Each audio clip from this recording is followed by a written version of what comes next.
I'm John. And welcome to the So-and-So Show. John, what a time we've had. Oh, tell me about it. We made some moves.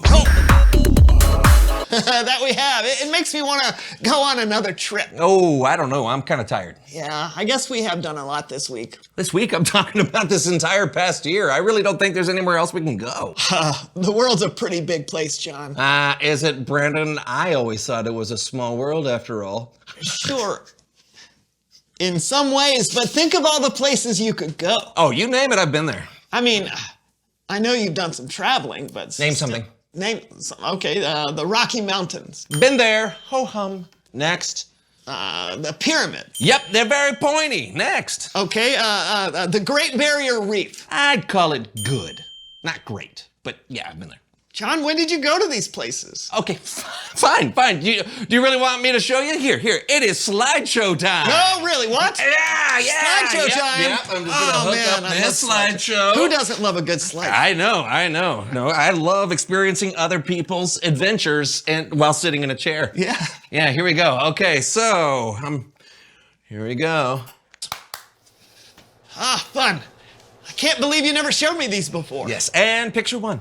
Here's me at the beach. Oh, neat. Which beach? The one has got sand on it. Oh, okay. Here's me at the Golden Gate Bridge. Oh, how cool. I remember going there as a kid. Oh, so you've been there? Yeah, but it's been a long time. Well, have you been to the pyramids? No. That's incredible. Why didn't you tell me about that? I'm telling you right now. Yeah, but when did you go? Right after I went to the Great Wall of China, which is right after I went to the Eiffel Tower. And here I am at Niagara Falls, and Victoria Falls, and Angel Falls, and Iguazu Falls.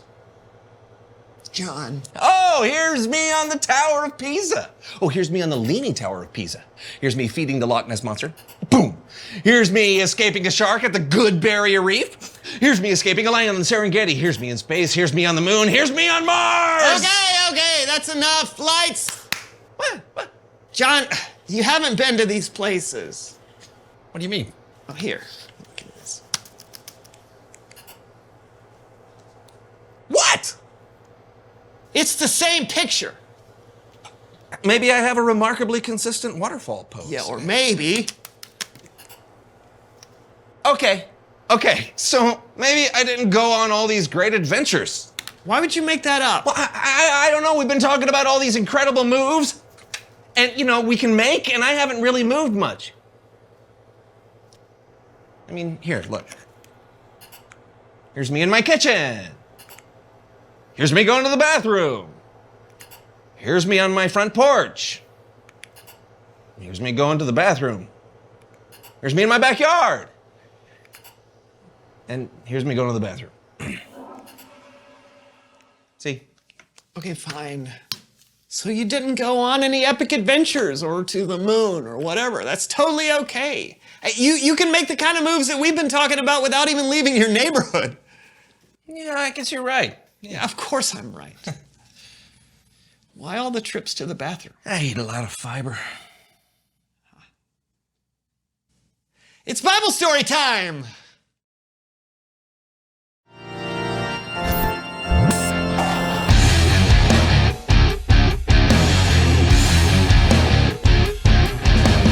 Hey everyone, I'm Kellen. All right, our Bible story today comes from the book of Acts. Jesus had already died and rose again. Then Jesus gave his followers a mission to share his story with the whole world. One of his followers was a guy named Paul. Now, Paul had an amazing story too. He was traveling on the road one day to actually have people who believed in Jesus thrown in jail, when Jesus himself appeared to Paul in a bright light. After that, Paul spent the rest of his life traveling all around the world, telling people the good news about Jesus. Our story today took place almost 2,000 years ago when Paul was in Athens, Greece. Here I am in Athens, waiting for my friends Silas and Timothy. Where are they? Look at all these statues made to different gods. A god of war? A goddess of corn? Oh, it makes me so upset.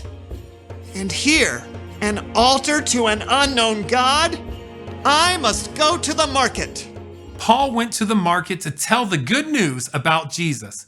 He talked to anyone who would listen. Let me tell you about Jesus. He was God's son, and although he died, God raised him from the dead. What is this fellow chattering about? Seems he's talking about gods we've never even heard about. We must get him to the Areopagus. Athens was a place where people came from all over to discuss new ideas. The Areopagus was one of those places where this happened. Now, Paul was taken to the Areopagus, and the people had questions. What is this new teaching you're giving us? You have some strange ideas we've never heard before. We would like to know what they mean. People of Athens, I see that you are very religious in every way. As I walked around, I looked at the things you worship.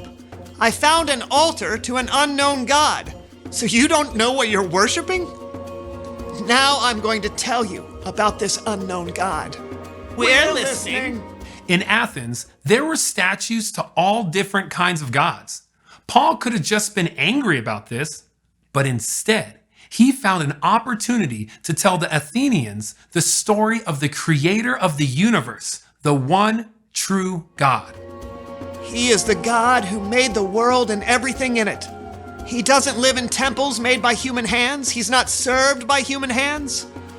The God I'm telling you about today gives life and breath to all people.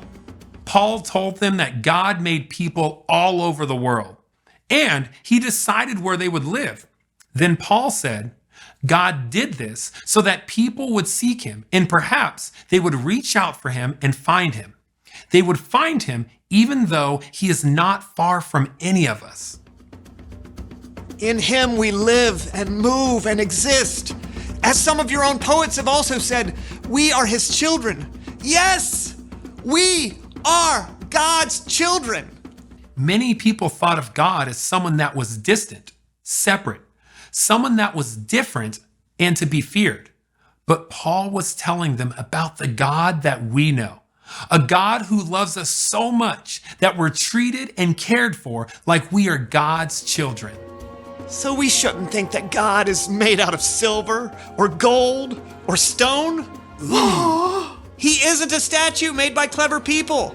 God has proved this to everyone by raising Jesus from the dead. This guy is certified nuts. I think I'd like to hear more. After Paul had given his sermon and told the people about Jesus, some people made fun of him. But others continued to listen and ask questions, and guess what? Some even became followers of Jesus. All this happened because Paul was willing to go where the Lord sent him. There are a lot of stories in the Bible about Jesus' disciples being willing to go somewhere for Jesus. They moved where Jesus was leading them.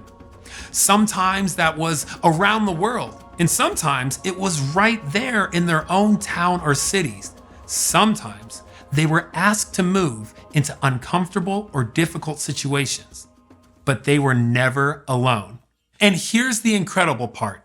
If you're a follower of Jesus, you're a part of that same story. Jesus may one day lead you to go and help share his amazing good news with the world. You can do what Jesus says, believe who he is, love who he loves, and share what he did. So let's go. Let's go where Jesus leads. Ready, set, move.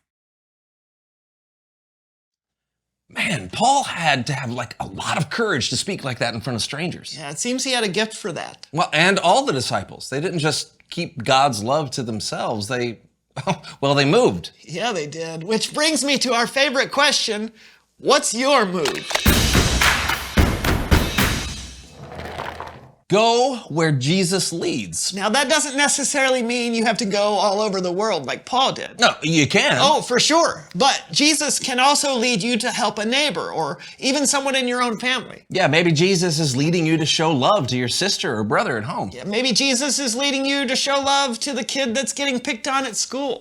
Hey, look around. There could be people in your life right now who need to be loved.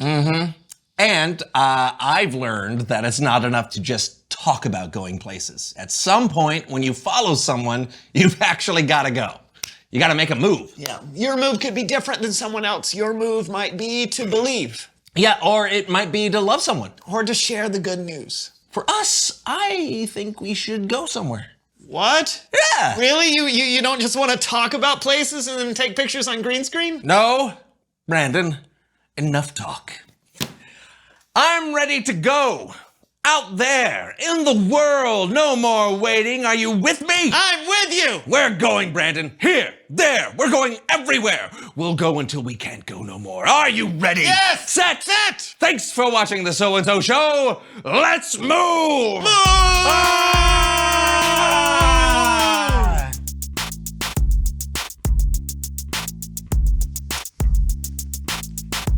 Right. This way. Yeah.